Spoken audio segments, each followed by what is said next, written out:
Et moi, je crois qu'en fait, souvent, des fois, je me suis dit, tiens, mais en tant que psychomote, est-ce que vraiment tu es légitime d'être là?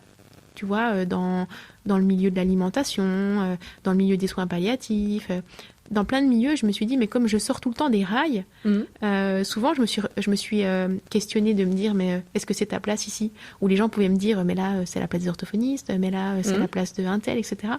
Et en fait, je me suis dit, mais la psychomote, elle a sa place à plein d'endroits, parce qu'en fait, on fait de la place au corps et on fait de la place, je trouve, on a souvent comme ça cette philosophie un peu intégrative de dire il y a de la place pour tout le monde. Et moi, en fait, souvent, de plus en plus, je m'autorise à me sentir légitime. Ouais.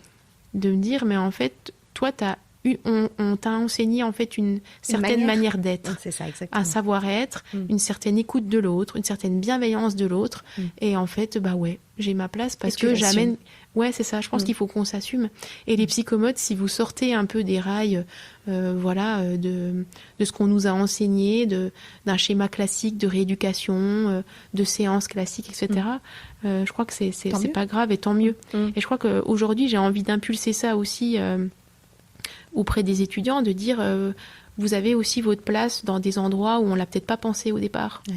Et je crois que peut-être la vocation des psychomotes, elle est là, de s'autoriser à être dans des endroits auxquels on n'avait pas forcément pensé. Exactement. Parce que je trouve qu'aujourd'hui, on manque de légitimité.